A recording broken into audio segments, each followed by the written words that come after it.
Welcome to 15 minutes of problem-solving discussion with Fred Kuhn and our next guest. Welcome, everybody. We have a great topic today, how to create an impactful LinkedIn profile and why it matters. Our guest is Nicolette Barrett.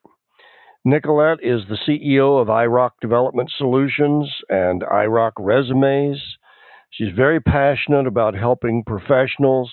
She has 26 years of corporate experience and roles in leadership, training, marketing. So welcome, Nicolette, to the program.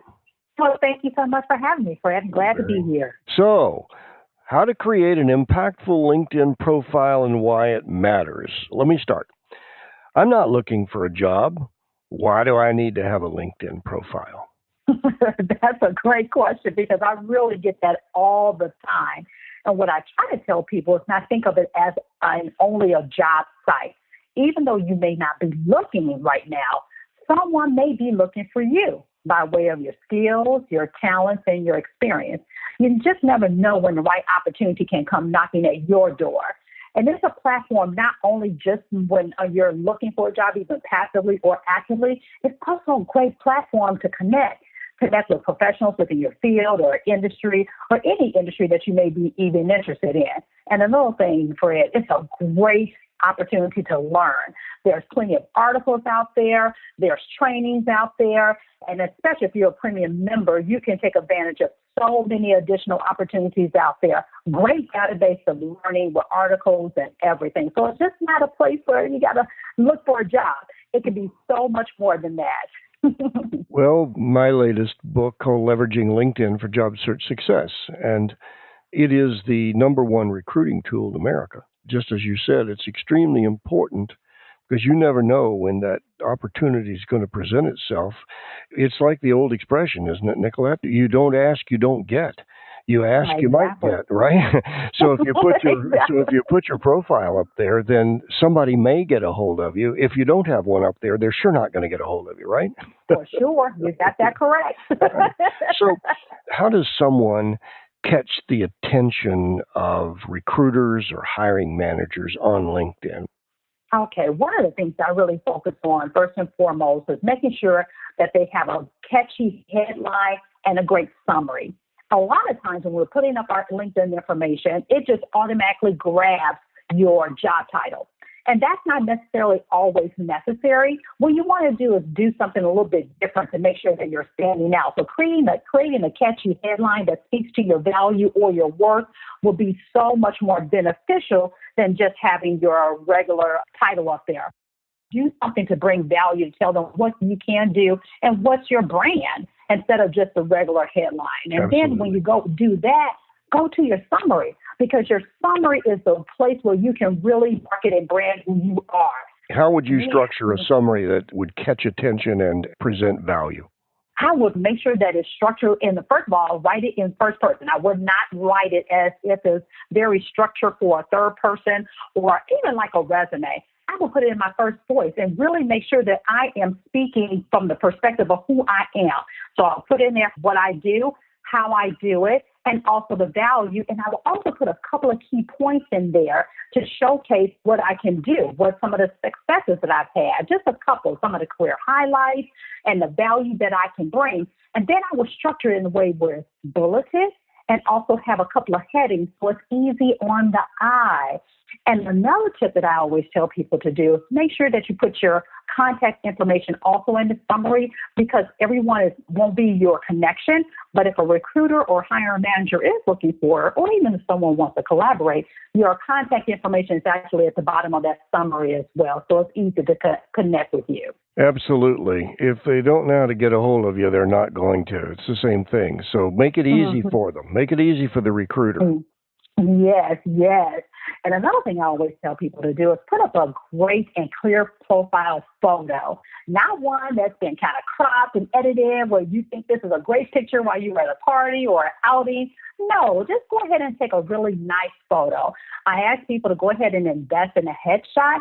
And if, investing in a headshot is not in your budget, particular phones right now take great photos. So ask someone that you know to put you up against a nice neutral background, put on a suit jacket or nice blouse if you're a female and put on some nice jewelry and just take a photo and put it up there. Because if you just have that, whatever LinkedIn puts on that little egg face or what have you, and it's blank, that's not really going to attract anyone to want to connect with you because they want to see your smile, they want to see your face, they want to see who you are.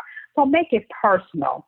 And another thing, Fred, I love to do is that background photo. I always make sure that it aligns with the person's either industry, the type of job that they're doing, or what have you.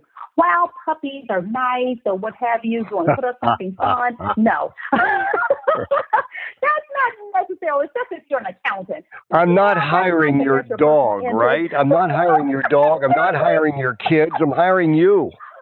Yes, and that's what I have seen. I'm like, no, that's nice. Save that for other social media, but for this, no. So if you're an accountant, I'm going to look for something like money graphs or money signs or a calculator, something like a stock photo that you can actually use to represent what you're really doing, because that just makes perfect sense in my opinion. So Absolutely. That's what I would recommend. And then, of course, going on down to the rest of the actual LinkedIn, you want to make sure that you're highlighting your talents and skills and the results of your work. Always lead with the percentages, the numbers, or what have you, and just do a couple that'll stand out on the LinkedIn profile so that it can draw the attention. Say, hey, I want to talk to this person. And then they'll be inclined to ask for the full resume after that. Here's a tip for everybody listening. Mm-hmm. If you use odd numbers, they create subliminal credibility as opposed to even numbers. And if you use decimal points, it's even stronger. So You're right. Numbers are very important in stating your value proposition. And if you can lead with the numbers, even better. Don't put it at the end of the sentence. Put it at the beginning. You want to capture their attention so they want to continue to read. Well, that's right, because it's sort of like a resume, isn't it? I mean, you've got 6 or 7 seconds. They're not reading, they're scanning. And if they can't get what they want in 6 or 7 seconds, they're going to not read the second page or put it in a circular file. So the objective is to get them to read more, get them to read in depth. And that's a value that you have to present on not only your resume, but also the LinkedIn profile. Yeah, they're scanning that just the same as an actual resume in their database. Yep. So for the people who are on LinkedIn, and that's a wide variety of people in terms of experiential basis, the newbies and the very senior people like myself, in terms of years on it with lots of experience. So I'm on LinkedIn, but I really haven't used it. I find this a lot when working with the senior military leadership that I work with, is that they're really a little edgy about LinkedIn. They really don't know. They're on it, but they don't know what to do with it. So question is, how can someone use it? And how do they best manage their LinkedIn profile for effectiveness? Oh, gosh, I have 3 great ways. First and foremost, if you're not on LinkedIn utilizing, you're missing out. But here are 3 key ways that I really think that people can find a benefit. There's a way to connect and network with like-minded individuals that's in your field, in areas of interest that you may have. You never know when you will need that connection down the road. So you're connecting and networking with people not only in your local community, because I love networking groups in the local community, but imagine networking with someone in another country that still has the same interest. I mean, that conversation right there will be fabulous. And I tell people, have virtual coffees with those people and just get online and just talk with them. You never know what kind of relationship that you will develop. So connecting and networking with like-minded individuals is first and foremost. Number 2, I always tell people to do, you have some type of expertise and knowledge that you can share. If you've been in your profession for any number of years, you have a certain level of expertise and knowledge that someone is interested in.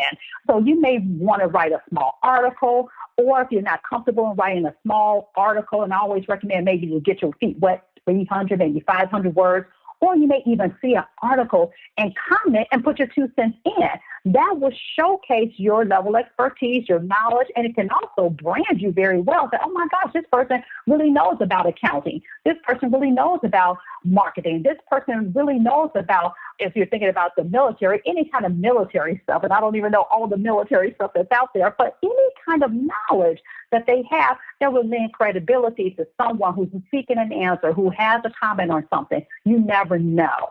And number 3, Recommendations are where it is. I mean, they're like gold. If you have worked with people in the past and you're connected with them, you can ask colleagues or customers that you've worked with, and even sometimes your former management, to write a recommendation for you. So again, in case there's one day you may be looking for an opportunity, or you may even start your own business and need a collaboration, you have people out there speaking to your values, speaking to your work, speaking to how you work with them. So those things are very, very key, and the best way to actually make the most of your actual LinkedIn. So those would be my 3 tips off the bat to get started that way, and then see where it leads. I'm going to add one more to that, Nicolette, and that is to join groups. Because and the groups are like kind, so you would look for related kinds of industries and groups of interest. And then once you're in the group, you want to go ahead and comment on articles that people put up. Like you said, you may want to post your own stuff. You may want to start a discussion group.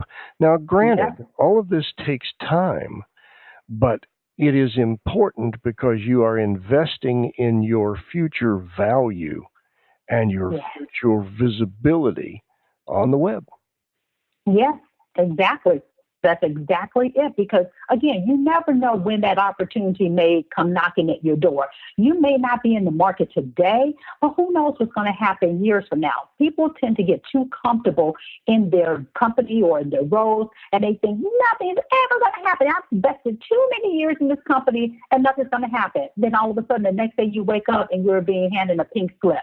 So building those connections and being able to have your knowledge out there and people seeing your expertise, that's gold. And having the recommendations out there and being a part of groups, oh my gosh, you can really write your own ticket if you're out there doing that.